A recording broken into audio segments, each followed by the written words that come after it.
Bismillahirrahmanirrahim. Assalamualaikum warahmatullahi wabarakatuh.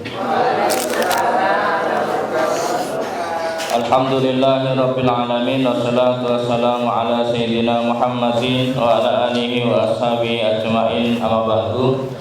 Bapak-bapak, ibu-ibu, saudara-saudari sekalian yang berbahagia, alhamdulillah hari ini kita bisa melanjutkan ngaji kita tentang kitab Tafsir Jalalain.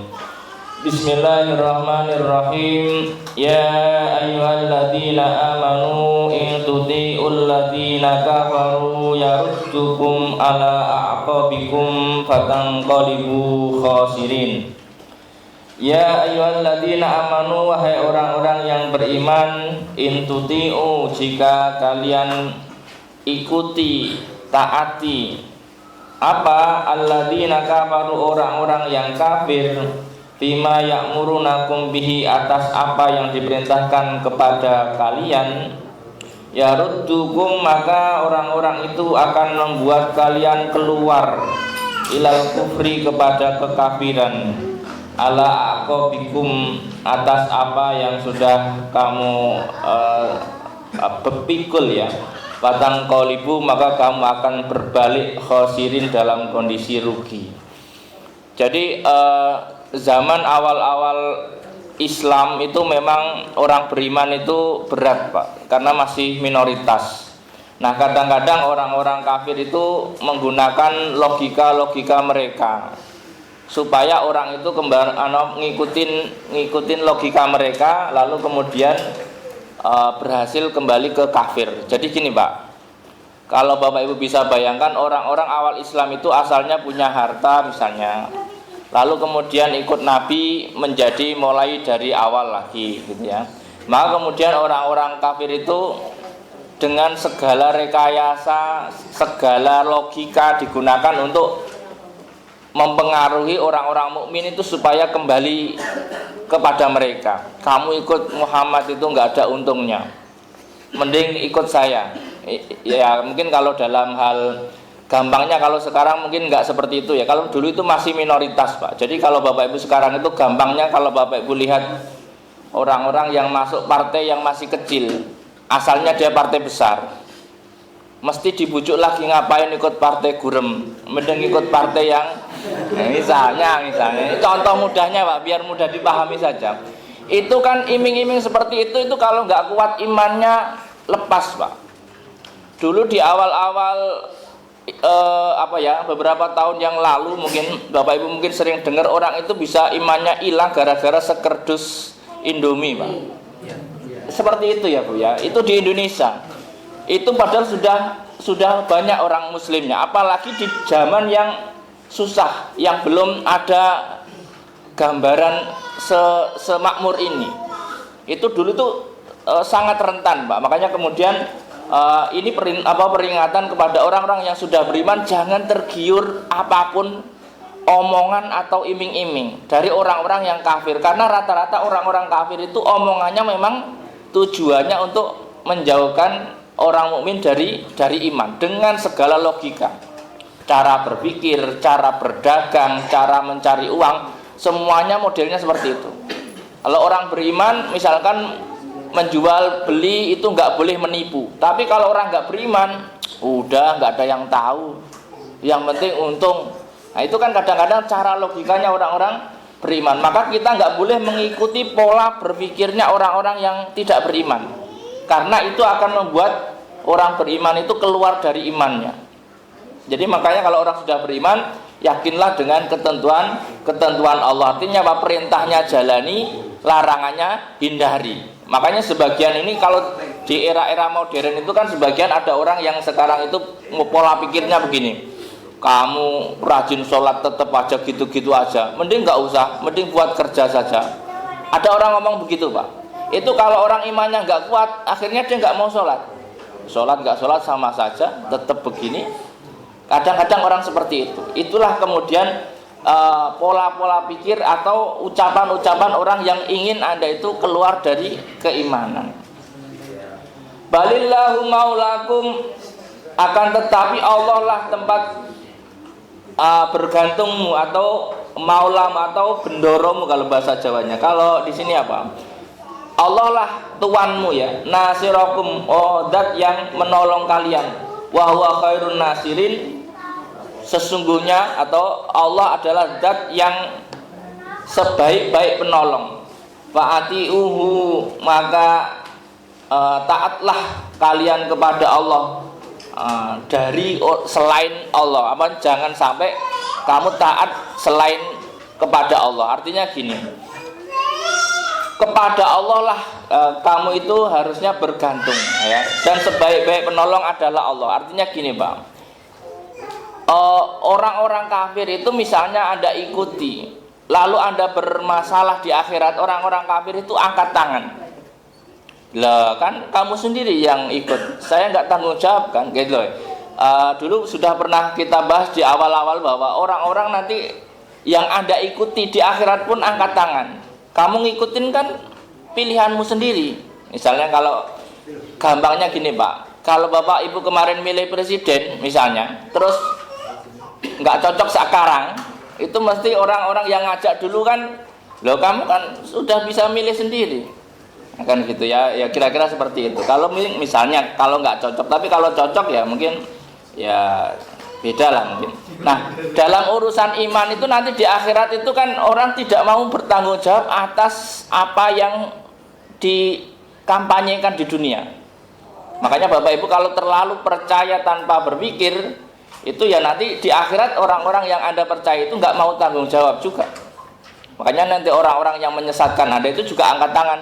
Lah kan saya cuma ngomong, kenapa Anda ikuti? Kan saya nggak memaksa Anda.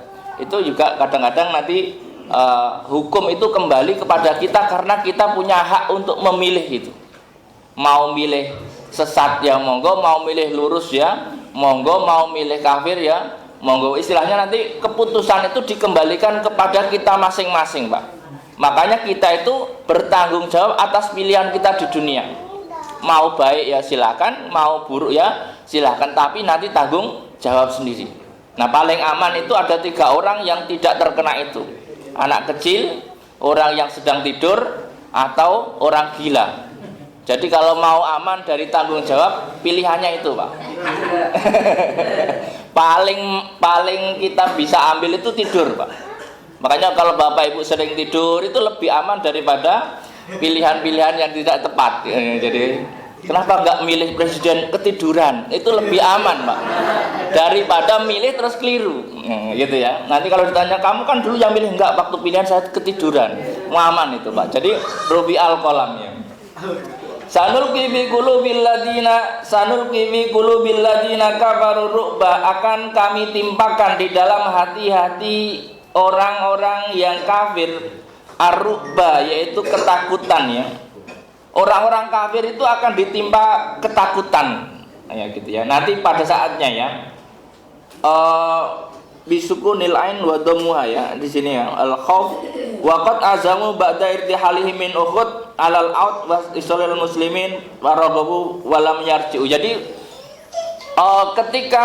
ketika Rasulullah SAW dan para sahabatnya itu mengalami kekalahan perang di Uhud, itu kemudian ditimpakan ketakutan kepada orang-orang kafir. Orang-orang kafir itu sudah hampir menyerbu lagi Pak. Jadi kondisi para sahabat Nabi, Rasul dan sahabat Nabi itu kalah di Uhud. Itu kan namanya perang itu kan kalah. Kalau dulu perang itu nggak seperti sekarang Pak. Perang itu dulu kan ada waktunya, rata-rata perang itu biasanya pagi sampai sore kayak orang kerja Pak, ada jamnya. Kalau sekarang perang itu lembur terus Pak. Kalau sekarang ya perang itu 24 jam perang terus. Kalau dulu itu pagi sampai sore, malam itu istirahat, besok perang lagi. Soalnya seandainya perang itu nggak pakai istirahat dulu, mati semua Pak, kelelahan karena masih manual. Makanya kalau kita bayangin perang sekarang dengan dulu itu berbeda. Kalau dulu itu ada jamnya, misalkan mulai terbit matahari sampai terbenam matahari, ya sudah. Nanti kalau terbenam itu masing-masing kembali ke campnya, besok perang lagi. Dan ya nggak curang sih kok. Ya dulu itu unik ya, perangnya itu nggak terus malam-malam terus datengin gitu ya. Enggak kayaknya ya, rata-rata begitu. Maka kemudian ketika Rasul mengalami kekalahan saat perang Uhud, orang-orang kafir itu diberikan rasa takut, akhirnya enggak jadi nyerang lagi.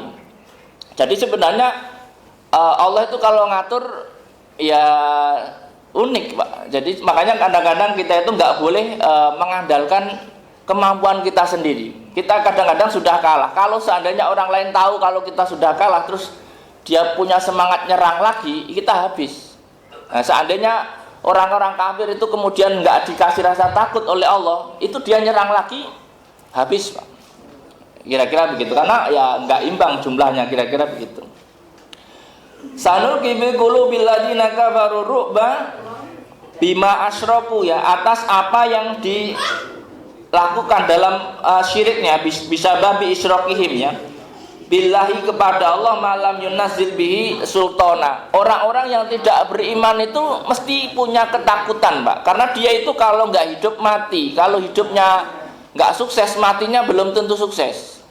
Berbeda dengan orang yang beriman. Orang iman itu kan konsepnya hidup alhamdulillah, mati ya semoga husnul khotimah, kan gitu ya. Kalau orang-orang beriman itu sebenarnya menjalani hidup itu rileks, hidup dijalani, kalau susah ditinggal, ngopi, mati ya barangkali husnul khotimah, kan gitu ya. Jadi orang-orang beriman itu sebenarnya lebih rileks dibanding orang yang tidak beriman Pak, dalam menghadapi kehidupan ini.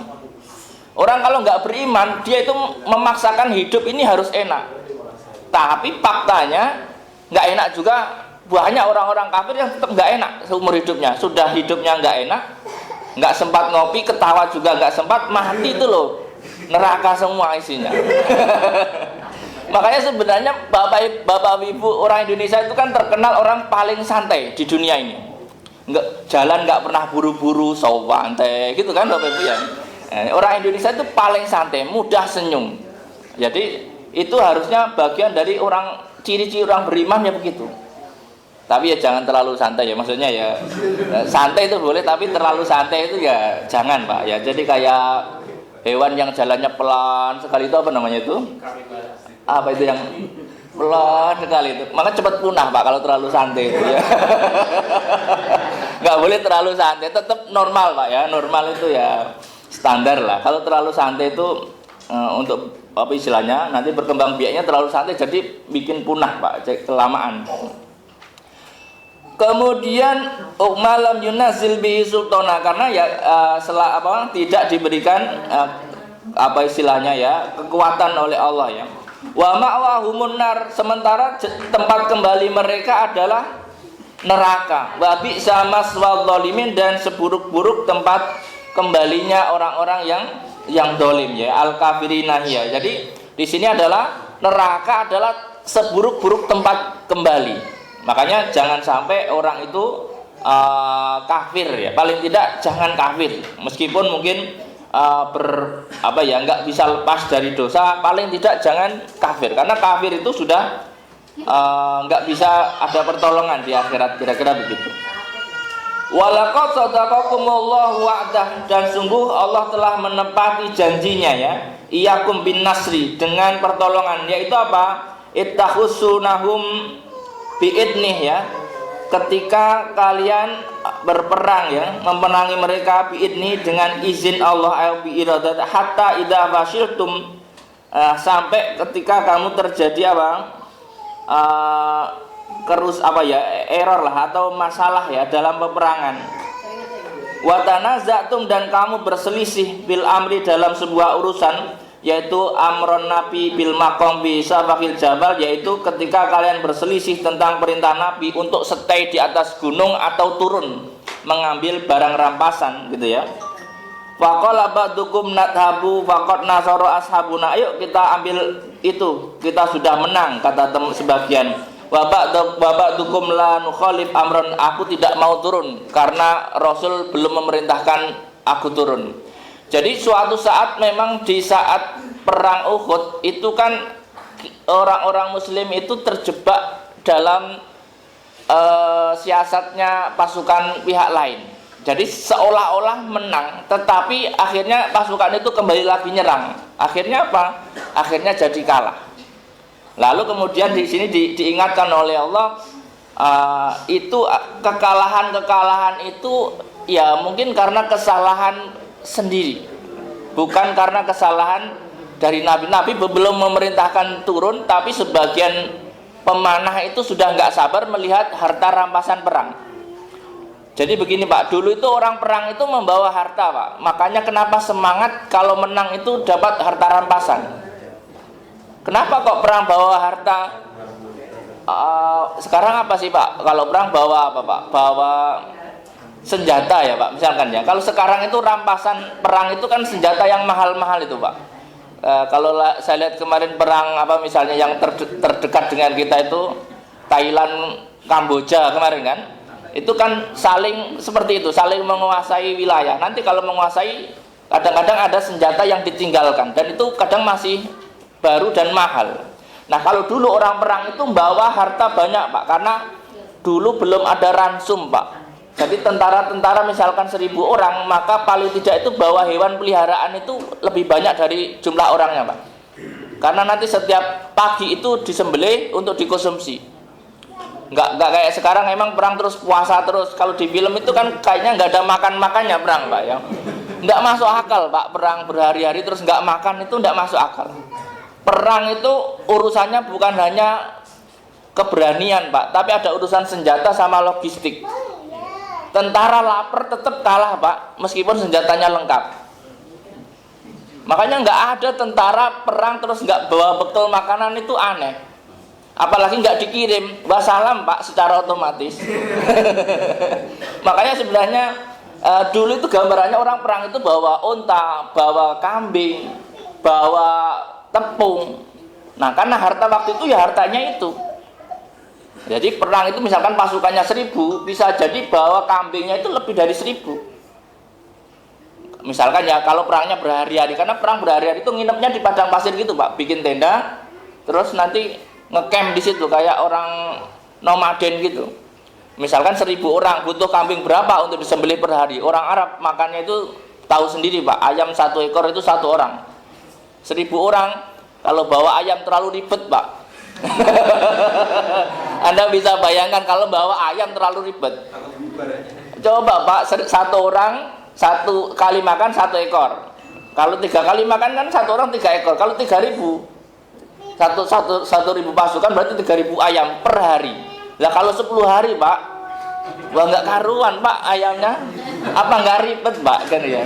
Makanya bawanya kambing. 1 kambing paling dimakan berapa misalnya? Orang Arab biasanya 1 kambing berapa? 10 orang misalnya. 100 orang saja udah kelihatan berapa kambing yang harus disembelih. Makanya kadang-kadang ya seperti itu ya. Makanya dulu itu misalnya campnya dengan tempat perangnya itu berbeda. Di sini campnya, nanti palagan perangnya itu ada tempat perangnya. Jadi nanti kalau sore kalah, masing-masing bawa pulang siapa yang terluka, siapa yang terbunuh. Nah itu makanya bisa dihitung. Dulu itu bisa dihitung jumlah korban. Kalau sekarang ya bisa dihitung sih, cuman mungkin sesuai dengan beritanya masing-masing ya. Tapi ya itulah nanti seni perang ya, kira-kira begitu.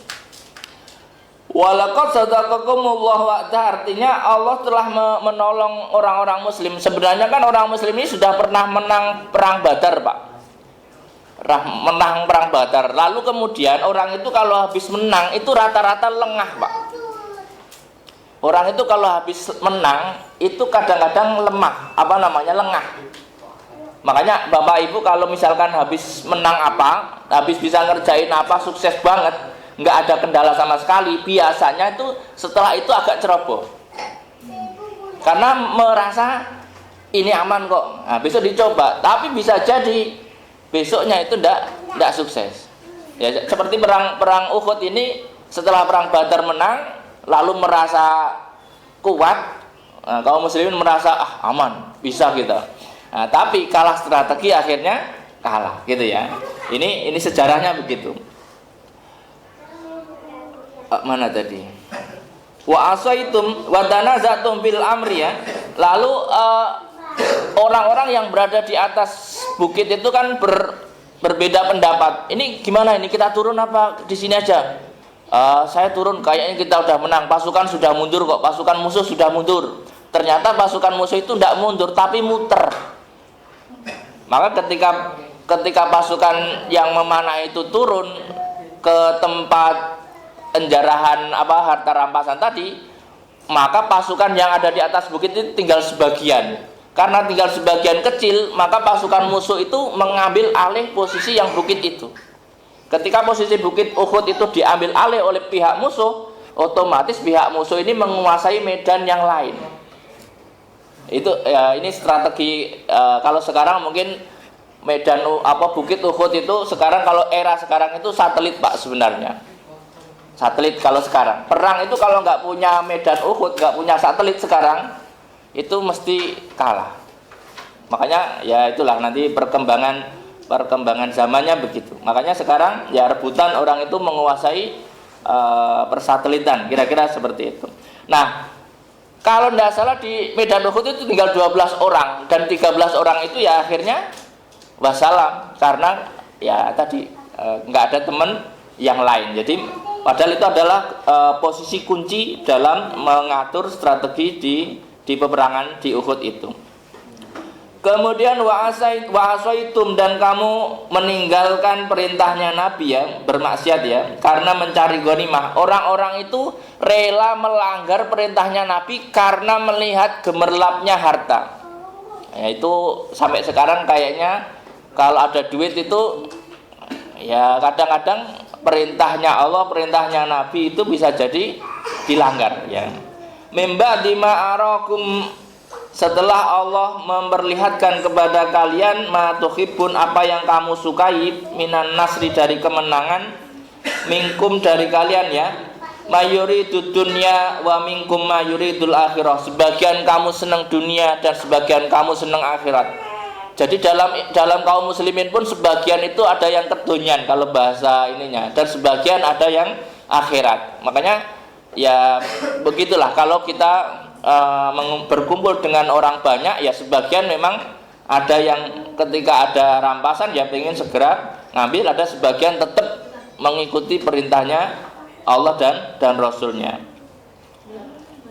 Summa sarabakum anhum, lalu kemudian Allah memalingkan kalian ya, anhum, dari mereka, liyabtaliyakum, untuk menguji kalian, wayat harul muslim menggairi walakot apa angkum, untuk mengetahui apa itu sebenarnya, itu untuk mengetahui mana yang beriman kepada Rasulnya secara penuh dan mana yang tidak penuh.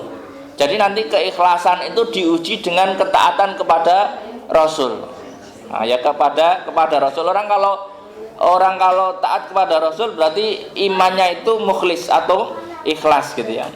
Walaqad afa ankum, tetapi Allah sungguh telah memaafkan kalian ya. Wallahu dzul fadlin alal mu'minin, dan Allah memiliki fadl atas orang-orang yang beriman, bil afid, dengan kemaafan. Tetapi Allah memaafkan, artinya para sahabat Nabi itu Pak, meskipun itu disalahkan oleh Allah, tapi mereka itu dimaafkan. Artinya jangan kemudian kita menyalahkan para sahabat itu sudah usaha yang maksimal. Artinya ya hal-hal semacam itu tidak masalah, karena bagian dari seni drama kehidupan sejarah peperangan. Jadi makanya kalau Bapak Ibu lihat di dalam sebuah pasukan yang banyak itu nanti mesti ada yang lepas begitu, biasa ada yang kocar-kacir, sebagian ada. Makanya kalau nggak kompak secara kalau dalam ini kan dulu kan penguatnya itu keimanan. Kalau sekarang istilahnya semangat nasionalisme Pak kalau sekarang. Makanya ada pasukan kalau nasionalismenya lemah itu ya gampang dibobol Pak. Makanya dulu kenapa orang Indonesia itu bisa melawan penjajah meskipun ya mungkin secara logika nggak masuk akal, karena punya pengikat tadi. Ulama-ulama dulu kan membuat resolusi, resolusi jihad ya, membela tanah air adalah hubul waton minal iman itu loh ya, membela tanah air adalah bagian dari keimanan. Supaya apa? Supaya semangatnya sama. Makanya kalau imannya nggak sama, orang perang itu mesti dapat apa, saya perang rugi dapatnya, nggak dibayar lah di zaman dulu nggak dibayar Pak perang itu. Biasanya dibayarnya setelah kemerdekaan, misalkan punya bukti-bukti sebagai veteran perang baru, kemudian dikasih pensiunan atau apa mungkin. Itu pun kalau tercatat. Sebagian banyak mungkin nggak tercatat dan hanya menjadi pahlawan yang benar-benar mendapat pahala saja tanpa imbalan di dunia. Udkuru itus'iduna wala talwuna itub'iduna fil ardi haribin. Ingatlah ketika kalian lari ya. Wala talwuna ala ahadin, dan tidak mereken, tidak melihat kanan kiri ya, ala ahadin kepada seseorang pun. Ada orang itu lari terbirit-birit karena ketakutan perang. Itu ada, zaman itu juga ada, Pak. Itu kaum muslimin juga ada ya. War rasul yat'ukum bi ukhrakum, sementara Rasul memanggil kalian di belakangmu. Woi sini, mau kemana kalian? Bablas saja. Bapak Ibu kalau bisa, contohnya ya, Bapak Ibu bawa pasukan nih, pasukan apalah, pasukan pembangunan atau pasukan pekerjaan misalnya. Tiba-tiba ada yang stres, itu lari tanpa tengok-tengok, Pak. Dipanggil, mau kemana? Bidek kayak Pak, kalau bahasa Jawanya bidek apa ya? Pura-pura nggak denger gitu loh, Pak. 12 saking takutnya. Orang itu kalau saking takutnya dipanggil-panggil pun nggak noleh. Itu juga ada sejak dulu ya. Jadi bi ukhrakum ya, ay mi waraikum yaqulu ila ibadillah fa'asabakum ghammam bi ghammin ya. Lalu apa ya, ditimpakan kepada mereka apa? Kesedihan di atas kesedihan. Orang yang penakut itu nanti akan mendapatkan ketakutan dan ketakutan. Makanya kalau zaman itu orang kok berkhianat kepada Rasul, apa ya, malah ditimpakan ghamman bi ghammin. Kesedihan yang bertumpuk-tumpuk, sudah takut, wis pokoknya nggak karuan. Makanya orang itu kalau bisa satu komando kalau kepada Rasul ya, atau kepada mungkin kalau dalam barisan tentara itu kalau nggak satu komando ya tambah takut. Biasanya depresi dan kemudian desersi dan sebagainya ya. Ghaman bi ghamin ay ghamukum rasul mukhalaf wakila alya dan sebagainya. Likaila tahzanu ala ma fatakum, agar kalian tidak sedih ala ma fatakum, atas apa yang hilang dari kalian, minal ghanimah, dari ghanimah, wala ma asabakum, dan atas apa yang menimpa, dan tidak sedih atas apa yang menimpa kalian, minal qatli, dari pembunuhan, wal hazimah, dan serangan ya. Wallahu khabirum bima ta'malun, dan Allah Maha memberi kabar atas apa yang kalian lakukan. Jadi orang kalau beriman meskipun kalah itu insya Allah masih bisa tenang dibanding orang yang lari, Pak, dari perang. Makanya orang pengecut itu selama hidupnya dia nggak bisa tenang, nggak berani bertempur. Orang nggak berani bertempur, kalaupun hidup itu nggak bahagia, Pak. Bapak Ibu lihat misalnya ada tentara diajak tempur, tiba-tiba dia belot, Pak. Itu dalam kehidupannya nanti tetap dia nggak akan bahagia. Cerita pun nggak enak sama anak cucunya. Mesti ceritanya ngawur. Saya dulu itu apa alasannya? Nggak mungkin dia bilang saya membelot, makanya saya hidup. Ada orang bilang begitu. Nggak mungkin kan? Saya dulu berkhianat, makanya saya selamat, nggak mati. Itu pikiran orang-orang yang tidak beriman. Dikiranya ketika nggak ikut perang itu dia akan tetap hidup. Kalau ikut perang potensinya mati. Itu adalah cara berpikirnya orang-orang yang tidak beriman. Summa anzala alaikum min ba'dil ghammi amanatan nu'asya yaghsha ta'ibatan minkum wa ta'ibatun qad ahammathum anfusuhum ya yadunnuna billahi ghairul haqqi dhannal jahiliyah. Summa anzala alaikum min ba'dil ghammi amanah. Orang-orang yang melakukan peperangan ya, itu diturunkan kepada mereka setelah sedih karena kekalahan, maka diturunkan ketenangan, nu'asan, yaitu berupa ngantuk. Jadi kadang-kadang untuk menghindari kesusahan, menghindari kesedihan itu adalah solusi pertama tidur. Makanya Bapak Ibu kalau sedih, makan yang kenyang, minum yang enak, nanti terus ngantuk, tidur. Habis tidur insya Allah kesedihannya itu bisa diingat lagi. Tapi nanti kalau sedih tidur lagi, Pak. Lama-lama itu lupa, Pak. Serius, Pak. Jadi cara menangani kepanikan, kepusingan itu tidur. Makanya bayangkan Bapak Ibu itu 5 hari nggak tidur mikir, terus dol, Pak. Tahu ya. Makanya seapapun urusan itu kalau nggak ditinggal tidur itu malah nggak selesai. Makanya pentingnya manusia itu tidur itu penting. Karena kalau tidur terus malah nggak jadi penting. artinya badan itu perlu ditidurkan. Terserah kalau nggak bisa tidur qailulah siang, ya cukuplah tidur malam. Makanya kan ada sunnah Rasul itu tidur qailulah, tidur sejenak gitu. Misalkan menjelang duhur itu tidur 10 menit. Qailulah itu nggak sampai 2 jam ya Pak. Kalau qailulah 2 jam ya nggak qailulah itu kasirah gitu Pak ya. Jadi qailulah itu biasanya ya jam-jam 11. Kalau orang yang nggak punya jadwal pekerjaan yang diatur waktu, qailulah itu jam 11, biasanya tidur sejenak. Nanti setelah duhur itu seger lagi. Kalau nggak bisa tidur ya habis sholat itu senden sebentar, saksiran, biasanya nanti habis itu seger lagi. Otak kita itu ketika setelah tidur biasanya lebih segar. Asal nggak mikir masa lalu yang sudah lalu ya, misalkan ya maksudnya masalah itu seandainya nggak dipikirkan ya nggak jadi masalah Pak. Masalah itu jadi masalah karena kita pikirkan terus. Nah, kadang-kadang kita itu memikirkan masalah, tidak memikirkan solusi. Padahal masalah dipikir atau tidak dipikir itu nggak berubah apa-apa. Makanya kalau sebagian orang itu menyatakan begini, kalau masalahmu nggak bisa dipikir, jangan dipikir. Nggak bisa dipikir kok dipikir. Tapi kalau bisa dipikir, ya nggak usah terlalu dipikir, wong sudah bisa dipikir. Ya pokoknya gitu ya terserah ya. Yaksha ta'ibatum minkum wahum mu'minun bakanu yamiduna tahtal hijab atas kutus subuh. Jadi orang-orang yang bawa pedang itu sampai dikasih tidur Pak, ketiduran.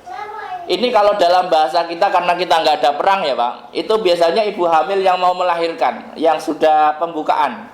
Nggak tahu ibu-ibu di sini bisa tidur kan Bu? Bisa. Itu padahal bentar-bentar sakit tapi bisa tidur. Seperti itu Pak. Nggak tahu ibu-ibu di sini ngalami itu nggak, yang pembukaannya lama, biasanya itu ada waktu kok bisa tidur. Nah itulah Allah ngaturnya, itu ada jeda itu. Entah gimana caranya, saksir tapi sering gitu. Keturun kalau bahasa ininya. Nah, orang pasukan perang ini juga diberikan keturun Pak. Sebenarnya kan orang perang itu panik, tapi keturun sampai pedangnya itu jatuh Pak. Bawa tameng sampai tamengnya jatuh, saking kalau kita masih keselen Pak. Kalau kita misalkan kalau Bapak Ibu lihat orang yang paling keselen itu, kalau dia ngerokoknya nggak disedot tapi habis, terus dia ketiduran nih. Bangun keconyos panas. Dulu itu ada itu. Biasanya itu karena ya biasanya yang karena kejar waktu ya gitu ya. Ya kadang seperti itulah. Orang perang juga kadang-kadang dikasih cara supaya Allah merefresh mereka semangat itu diberi ketiduran. Ya kalau bapak-bapak itu nggak usah susah-susah, Jumatan saja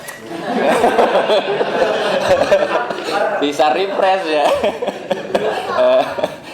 Refresh segar gitu ya.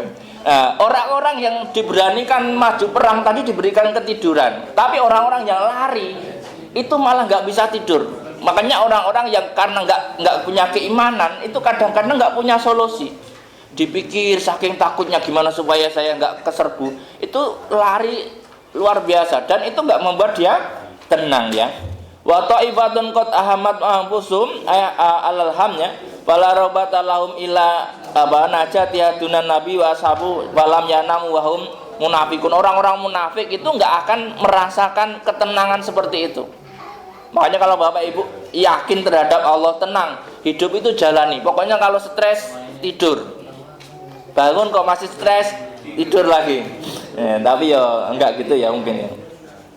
Ya dununa billahi, mereka berdon ya, menuduh kepada Allah donan ghairul haqi, prasangka yang tidak seharusnya. Kadonil jahiliyah, sebagaimana prasangka-prasangka orang-orang jahiliyah. Ada orang mukmin kok berprasangka kepada Allah itu suudon, maka itu seperti orang-orang kafir, orang-orang jahiliyah. Artinya orang munafik itu menuduh kepada Allah seolah-olah Allah itu nggak bakal menolong dia, maka ketakutannya melebihi itu. Jadi kalau orang nggak percaya kepada Allah, seolah-olah itu Allah nggak bisa nolong dia. Ya, haitsu taqadu anan nabi qatala aula yang sur, nanti nabi ini kalah, mati nabi ini, nggak ditolong oleh Allah. Ada orang Islam waktu itu yang disebut munafik. Dia mengaku Islam tapi nggak percaya kalau Allah itu bakal nolong nabinya. Dia mengira Pak nabi ini nanti habis ini, mati ini sama kita ini, nggak tertolong ini. Ya. Jadi seperti itu dulu itu ada, makanya ngeri jadi orang dulu Pak, nggak percaya nabi itu langsung masuknya minimal munafik, maksimal ya jadi kafir lagi. Yaquluna halana minnal amri min syai' mana syai' min syai' ya. Yaquluna halana min mereka berkata apakah ada bagi kami dari pertolongan itu sebagian ya. Qul innal amra kullahu lillah kulluhu lillah ya. Katakanlah kepada mereka sesungguhnya semua perkara itu miliknya Allah ya. Yukhfuna bi anfusihim ma la yubtuna, yang dirahasiakan di dalam hati mereka, ma la yubtuna, yang tidak ditampakkan, yang tidak mereka tampakkan laka kepadamu wahai Muhammad. Yaquluna law kana lana minal amri syai'un ma qutilna hahuna. Mereka berkata kalau saja ada pertolongan dari Allah bagi kita maka kita tidak akan terbunuh di sini. Qul law kuntum fi buyutikum, katakan kepada mereka law kuntum fi buyutikum, kalaupun kalian di rumah-rumah kalian, la barazal ladina kutiba alaihimul qatlu, maka dikeluarkanlah orang-orang yang istilahnya yang ditetapkan atas mereka terbunuh minkum dari kalian ila madajihim, dari tempat tidur kalian ya. Waliyabtaliyallahu ma bisudurikum, dan untuk menguji ya, dan Allah menguji apa yang ada di hati-hati kalian. Waliyumahhisa ma biqulubikum, dan untuk memilah hati kalian. Wallahu alimum bidzati sudur, dan Allah adalah zat yang maha tahu, yang mengetahui isi hati. Artinya gini, orang-orang munafik itu berpikiran suudzon kepada Allah. Kalau saja kita ditolong Allah, tentu kita nggak bakal kalah di dalam peperangan ini. Itu adalah donal jahiliyah. Maka katakanlah kepada mereka, kata Allah kepada Nabi Muhammad, kalaupun orang itu ditakdir mati, meskipun dia di rumah sedang enak-enak tidur, ya mati. Ya, jadi artinya jangan kalian itu nggak mau perang karena ketakutanmu terhadap mati. Makanya ini penguat bahwa orang yang beriman itu disuruh perang ya berangkat. Jadi nggak takut mati. Artinya gini Pak, ada sebagian orang itu kalau di Indonesia mungkin jangan keluar hari ini, nanti mati, misalnya ya. Akhirnya nggak keluar, kalau waktunya mati nggak keluar pun mati Pak. Tapi ada orang yang keluar, ya kalau belum waktunya mati, ya paling kepleset dikit doang kan nggak apa-apa Pak. Ya, orang perang masa pantas-pantasnya nggak ada lecetnya kan aneh Pak. Kayak film, kalau perang terus nggak lecet itu film Pak. Logikanya perang itu ya kena sedikit pedang lah, pantas-pantasnya. Rasul saja ada luka sedikit-sedikit lah, nggak mungkin terus bersih itu terus nggak tersentuh ya, enggak. Tapi kalau belum waktunya mati ya belum mati. Artinya jangan karena kalah lalu menyalahkan Allah, lalu kemudian tamani kalau saja Allah menolong kita harusnya itu nggak kalah seperti ini. Allah ini gimana sih? Nah seperti itu, ada orang-orang munafik itu ngomongnya seperti itu ketika kalah.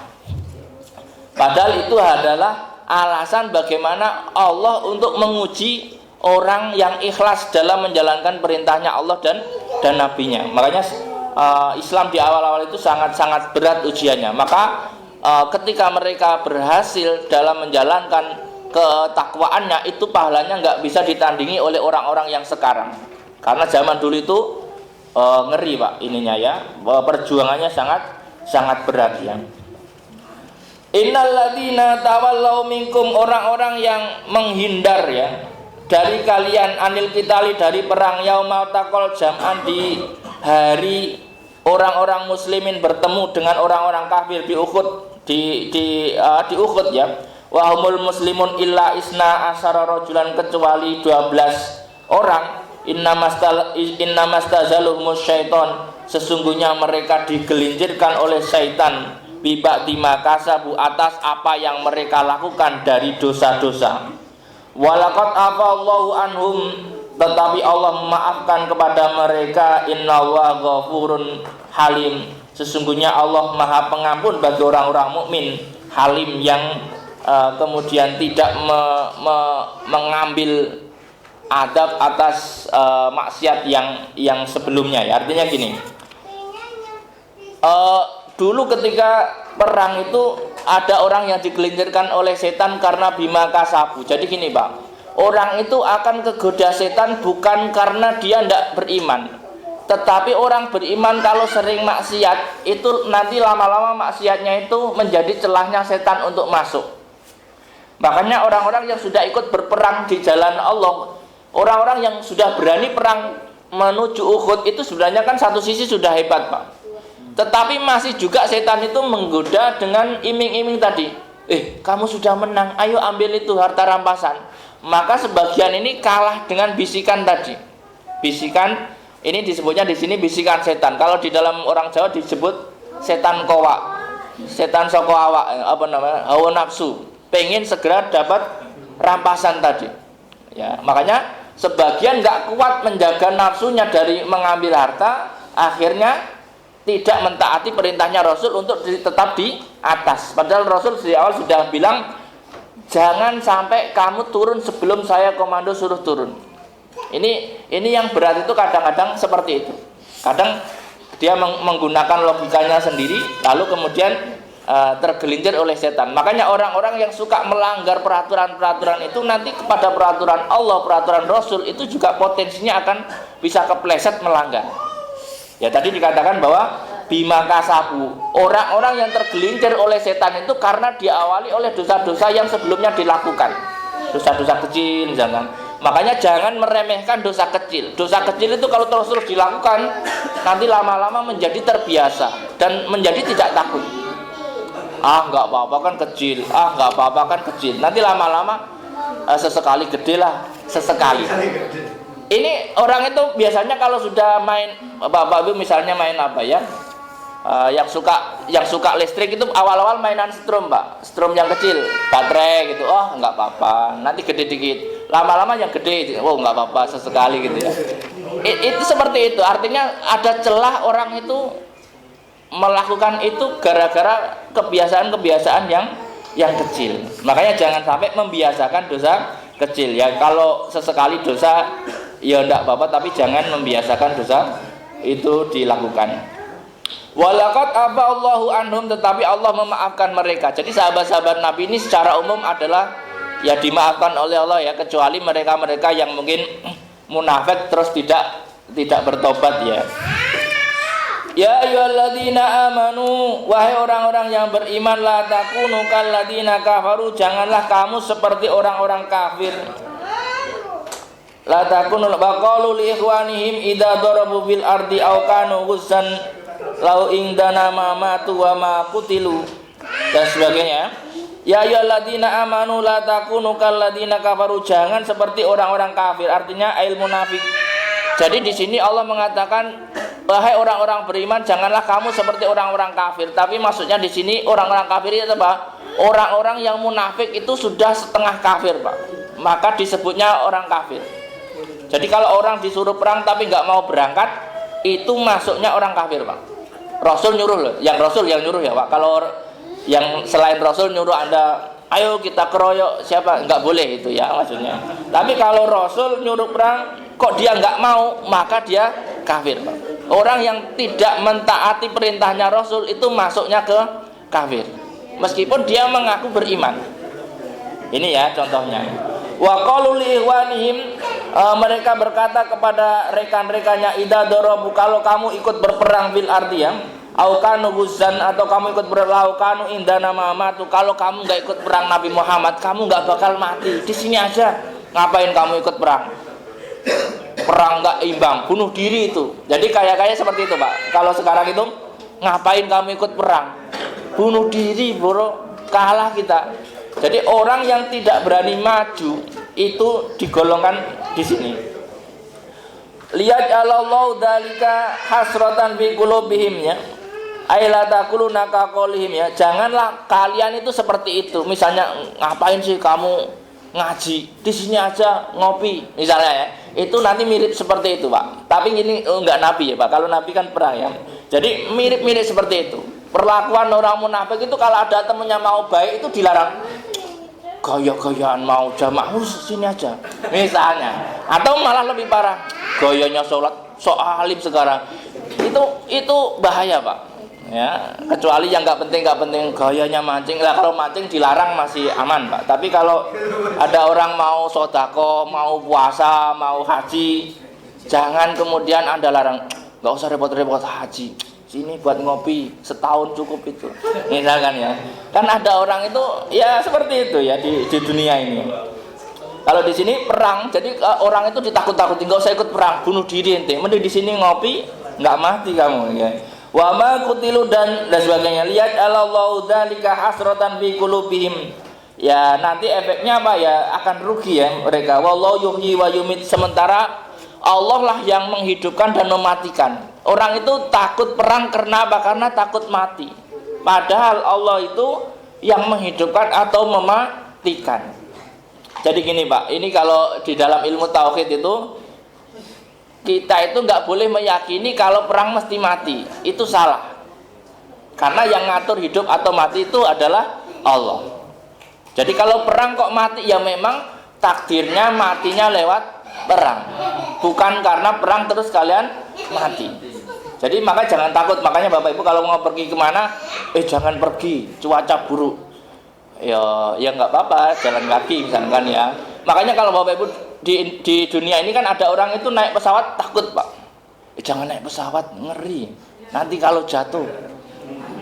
Lah mau ke Amerika nggak mau naik pesawat apa mau jalan kaki Pak? Ya begitulah. Ya makanya kalau orang tauhidnya kuat naik pesawat itu meskipun turbulens tenang saja Pak.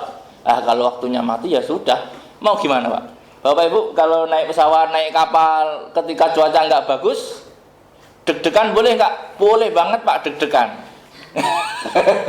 Tapi harus dilatih imannya dikuatin. Kalau takdirnya tetap hidup lah ada caranya toh Allah ngatur kita hidup.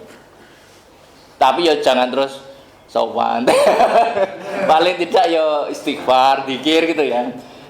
Dulu saya pernah ngalami sama teman saya itu yang kelihatannya khusyuk tapi naik pesawat turbulen itu paniknya Masya Allah.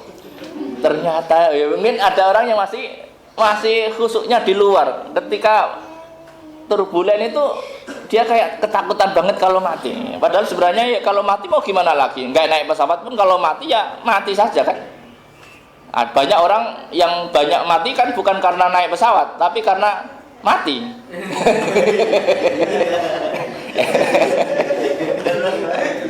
Seolah-olah itu naik pesawat paling horor ya Bapak Ibu ya kalau turbulen itu. Karena kalau naik pesawat kan kalau kecelakaan nggak bisa lari. Di kita kalau naik mobil kecelakaan bisa lari kan nggak juga Pak. Kesandung kepleset masuk jurang juga nggak bisa lari Pak. Sebenarnya sama Pak. Kalau memang takdirnya meninggal ya meninggal saja. Makanya jangan terlalu takut, tapi jangan terlalu ceroboh terus pesawatnya asal-asalan, ini nggak boleh. Kata Ustaz Mu'alim naik pesawat nggak tentu mati, tapi pesawatnya udah asal-asalan kasihan malaikatnya bingung ini gimana konsepnya kan gitu. Aukanu guzan laukanu indana ma matu wa ma qutilu liyaj'alallahu dzalika hasratan bi qulubihim wallahu yuhyi wa yumit wallahu bima ta'maluna basir. Walain kutiltum kalaupun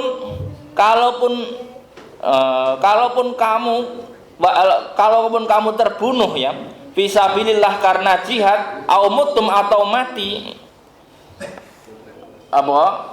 lama biratum minallah. Jadi sampai Allah itu menjanjikan kamu itu berangkat perang saja kalaupun kamu terbunuh atau mati. Artinya gini Pak, terbunuh itu mati karena ketusuk musuh atau kena musuh atau mati itu belum apa-apa sudah mati sendiri tapi sudah berani berangkat perang. Maka apa yang didapatkan? La maghfiratun, maka Allah mengampuni.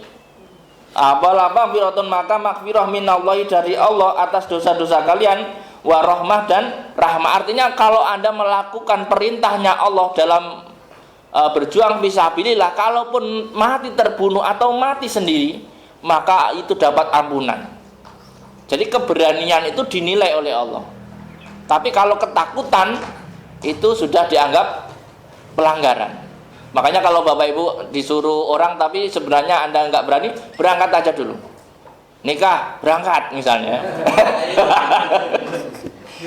Nanti kamu susah atau pokoknya insya Allah ada cara. Nah kira-kira begitu ya. Walain kutiltum bisabilillah aw mutum atau mati, la maghfiratum minallah wa rahmah. Wa rahmah ya. Khairun, mana ini? Wa rahmatun khairum mimma yasma'un, dan rahmahnya itu atau pahalanya itu lebih besar daripada pahala yang kamu kumpulkan selama hidupmu. Artinya cara mudah mendapat rahmat Allah yang besar itu adalah mengikuti perintah Allah dalam perang fisabilillah. Paling besar itu. Dulu itu jihad itu paling besar pahalanya. Jadi meskipun agak ndablek-ndablek sedikit Pak, misalkan suka berantem gitu, tapi kalau pas perang fisabilillah kok berangkat terus mati, itu dosanya diampuni dan pahalanya mendapatkan lebih banyak daripada yang dia kumpulkan. Makanya orang soleh tapi nggak berani perang Pak, sama orang yang nggak soleh tapi perang, itu pahalanya banyak yang berani perang. Atau bukan orang soleh nggak berani perang ya, orang soleh nggak zaman perang. Orang soleh nggak zaman perang, misalkan ada orang itu di masjid terus ibadah terus nggak pernah dosa seumur hidupnya, dibanding orang yang berani perang fisabilillah di zaman ada perperangan seperti ini, maka itu nggak bisa ngejar. Makanya pahalanya orang-orang mati syahid itu kan jauh, dia itu ke surga tanpa hisab, langsung masuk. Makanya kalau orang soleh itu masih dihisab, tapi kalau orang mati syahid itu langsung masuk. Bagaimana bisa mati syahid di era kekinian? Ya kalau misalkan seperti orang-orang muslim yang diperangi di daerahnya. Makanya kalau Bapak Ibu lihat, kelihatannya secara duniawi mereka tersiksa, tertindas, tapi sebenarnya kalau dia meninggal itu adalah ampunan Allahnya lebih besar. Makanya kalau Bapak Ibu lihat orang-orang di mana Palestina misalnya, itu kalaupun mati ya insya Allah maghfirahnya Allah, rahmahnya Allah itu lebih gede pahalanya dibanding orang yang tidak mengalami peperangan seperti itu. Meskipun secara duniawi kelihatannya mungkin ya susah ya, kira-kira seperti itu. Wala imuttum au qutiltum la ilallahi tusyarun wallahu alam bisawab ya. Ya, nanti kita lanjutkan. Ataupun kalian mati atau terbunuh, ya kamu mati atau terbunuh ujung-ujungnya kembalinya juga kepada Allah. Artinya ya sama saja, mati lewat apa saja itu ujung-ujungnya ketemu kepada Allah. Ibarat kata Bapak Ibu mau lari kemana saja ujung-ujungnya ya ketemu di situ. Artinya mending ketemu di situ dengan ketentuan yang diizinkan oleh Allah dan diridhoi oleh Allah. Demikian, semoga ada manfaatnya kajian kita pada siang hari ini.